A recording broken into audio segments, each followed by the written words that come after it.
Hello दोस्तों, स्वागत है आप सभी का हमारे यूट्यूब चैनल में। और आज हम लोग बात करने वाले हैं एसएससी जीडी के बारे में, जिसका कि पेपर 2025 यानी 4 फरवरी से स्टार्टिंग है।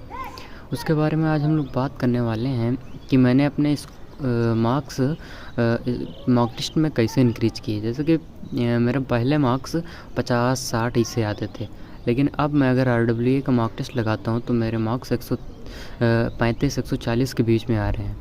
तो अगर मैं बात करूं कि मैंने अपनी पूरे जर्नी में कैसे मार्क्स इंक्रीज़ किए, तो अगर आपको एसएससी जीडी में सिलेक्शन लेना है और 140 नंबर ऑब्टेन करना है, तो आपको चारों सब्जेक्ट में अच्छा स्कोर करना होगा।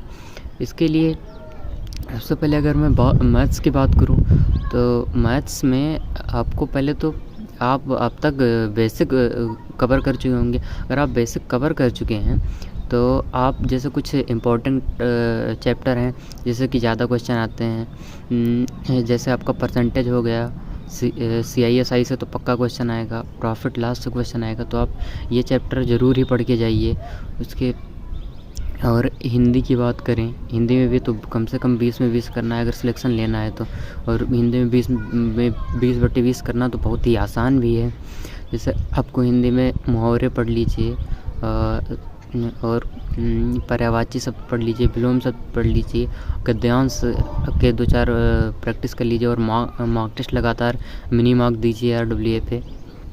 और जीएस की बात करें तो जीएस के इम्पोर्टेंट टॉपिक की अगर बात करें तो जीएस में स्टैटिक जीके तो पक्का ही पढ़ के जाना है, क्योंकि स्टैटिक जीके का वेटेज 7 से 8 क्वेश्चन होता है।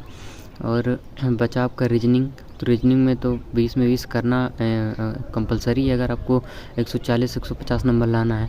उसके लिए आपको जो इम्पोर्टेंट टॉपिक हैं, जैसे कोडिंग डिकोडिंग हुआ, फिलर हुआ, ये सब चैप्टर आप कर लीजिए और आपके आसानी से 130-140 मार्क्स आप पहुँचने लगेंगे।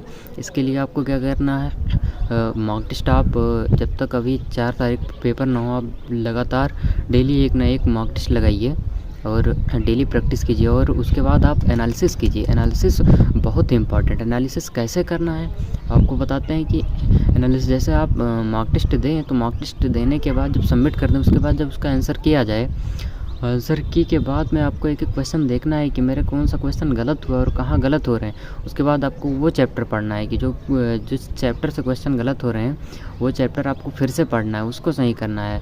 जो चैप्टर मेरे सही है उसको नहीं बार बार रिवाइज करना है, लेकिन जिससे मेरे क्वेश्चन गलत हो रहे हैं उसको बार बार करना है। ऐसा अगर आप करेंगे तो आपका 2025 में 140-150 नंबर आराम से पहुँच जाएगा।